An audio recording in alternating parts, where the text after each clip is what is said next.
नमस्कार, धर्मचक्र में स्वागत है आपका। आपके साथ मैं हूं कुमकुम। अपने इस प्रोग्राम के जरिए आज हम आपको बताएंगे हरतालिका तीज के व्रत पूजन का महत्व और कैसे करें ये व्रत। साथ ही बताएंगे गणेश जी को क्यों अर्पित करते हैं दुर्वा। इतना ही नहीं, आज हम आपको छत्तीसगढ़ के बेमेतरा जिले के नवागढ़ में स्थित दक्षिण मुखी गणेश मंदिर के दर्शन भी कराएंगे। तो चलिए शुरू करते हैं धर्मचक्र।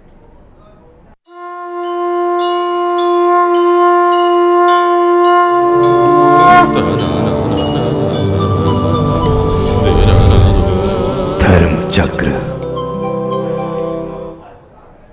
हरतालिका व्रत भाद्रपद मास के शुक्ल पक्ष की तृतीय तिथि के दिन किया जाता है। इस दिन गौरी शंकर का पूजन किया जाता है। धर्म ग्रंथों के अनुसार विधि विधान से हरतालिका तीज का व्रत करने से कुंवारी कन्याओं को मनचाहा वर मिलता है और विवाहित महिलाओं को अखंड सौभाग्य। ये व्रत हस्त नक्षत्र में होता है। आज हम आपको बताएंगे हरतालिका तीज के व्रत पूजन का महत्व और कैसे करें ये व्रत। इन सब बातों के लिए आइए आपको लिए चलते हैं पंडित वैभवनाथ शर्मा के पास। सभी सौभाग्यवती स्त्रियों को, गृहिणियों को, महिलाओं को हरतालिका तीज व्रत की हमारी तरफ से हार्दिक शुभकामना। आज हम आपको जानकारी देने वाले हैं कि किस प्रकार, किस विधि विधान से हरतालिका तीज का व्रत आपको करना चाहिए, क्या हो इस व्रत और पूजन का विधान और क्या है इसका धार्मिक महत्व। ये सारी जानकारी हम आपको दे रहे हैं। तो सबसे पहले चर्चा करने वाले हैं कि किस प्रकार हरतालिका तीज का व्रत आपको करना चाहिए जिससे आपके सभी मनोरथ सिद्ध हो जाएं। भारत में महिलाओं का प्रमुख त्योहार हरतालिका व्रत जो है भाद्रपद मास के शुक्ल पक्ष की तृतीया तिथि के दिन किया जाता है। इस दिन गौरी शंकर की पूजा आराधना का विधान है। हमारे धार्मिक ग्रंथों के अनुसार विधि विधान से हरतालिका तीज का व्रत करने से कुमारी कन्याओं को मनचाहे वर की प्राप्ति होती है, वहीं विवाहित महिलाओं को अखंड सौभाग्य मिलता है। यह व्रत हस्त नक्षत्र में ही होता है। इसे सभी कुंवारी युवतियां और सौभाग्यवती स्त्रियां ही करती हैं। लेकिन हमारे पौराणिक शास्त्रों में इसके लिए सधवा और विधवा इस व्रत को करने के लिए सबको आज्ञा दी गई है।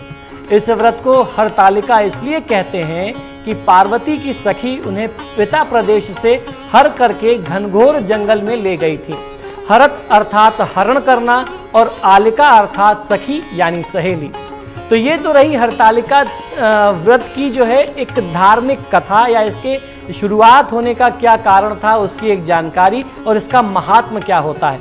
अब चर्चा करते हैं कि किस प्रकार करना चाहिए हरतालिका तीज का व्रत। सबसे पहले आपको करना यह है कि अपने घर को साफ, स्वच्छ और सुंदर रखें। तोरण से मंडप आदि बना करके अपने घर को सजाएं और सर्वप्रथम उमा महेश्वर सायुज्य सिद्धये हरतालिका व्रतमहम करिष्ये इस मंत्र को बोल करके आपको संकल्प करना है और मकान को मंडप आदि से सुशोभित करके पूजा सामग्री एकत्रित करनी है। इस दिन महिलाएं निर्जला रह करके व्रत करती हैं। संध्या समय स्नान करके शुद्ध व उज्जवल वस्त्र धारण करना चाहिए। एक पवित्र चौकी पर शुद्ध मिट्टी में गंगाजल मिला करके शिवलिंग, रिद्धि सिद्धि सहित भगवान श्री गणेश और माता पार्वती एवं माता पार्वती की एक सखी जो उनको हर करके ले गई थी उसकी एक आकृति यानी प्रतिमा बनानी चाहिए, मूर्ति बनानी चाहिए। जिस समय आप प्रतिमा बना रहे हो, प्रतिमाएं बनाते समय भगवान का स्मरण करते रहें, महादेव के मंत्रों का या भजनों इत्यादि का आप उच्चारण करते रहें, उसको गाते रहें, भजते रहें तो आपको लाभ मिलता है। उसके उपरांत जब मूर्तियां बन जाएं तो देवताओं का आवाहन करके उनका षोडशोपचार पूजन करना चाहिए। मूर्ति बना करके विधि विधान से पूजन कर लें।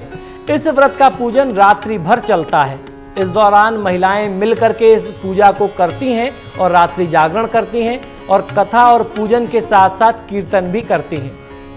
यदि आप मूर्ति बना पाने में असमर्थ हो तो बाजार से खरीद करके लाई हुई मूर्ति को भी प्राण प्रतिष्ठित करके उनकी स्थापना करके आप पूजा कर सकते हैं। ऐसी कोई बाध्यता नहीं है कि आपको अपने हाथ से ही मूर्ति बना करके पूजा करनी है।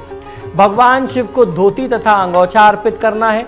इसके बाद सुहाग की पिटारी में सुहाग की सारी सामग्री जिसमें तमाम सारी चीज़ें सुहाग की होती हैं, आलता होता है, कंघी, बिंदी, सिंदूर, मेहंदी, ये सब सारी चीज़ें जो आपसे संभव हो जाए वो एकत्रित करके सुहाग की सामग्री सारी माता पार्वती जी को आपको इन सभी वस्तुओं को समर्पित करना है।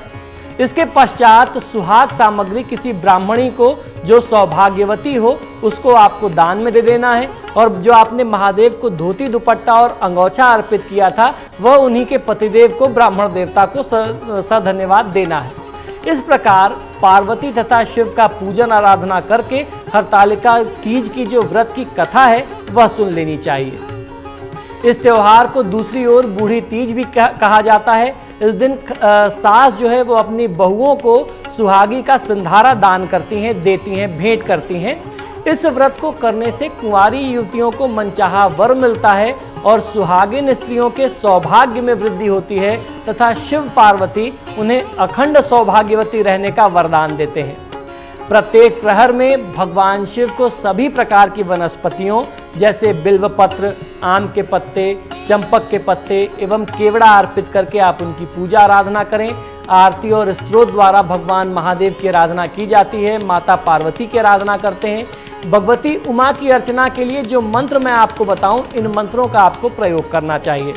खासतौर पर जब आप माँ पार्वती की पूजा आराधना कर रहे हैं तो मंत्र कौन कौन से हैं समझ लीजिए।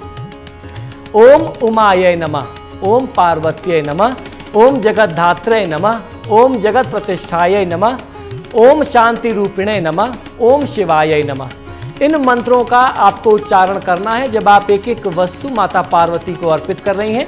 शुद्ध भाव से इन मंत्रों का उच्चारण करती जाइए और एक एक चीज माता को समर्पित करते जाइए। अब मैं आपको बताता हूं किन मंत्रों का उच्चारण करके आप महादेव शिव की पूजा करें, और जो भी आप उन्हें भोग अर्पित कर रहे हैं इन मंत्रों का उच्चारण करके वह भोग आप उन्हें अर्पित करिए।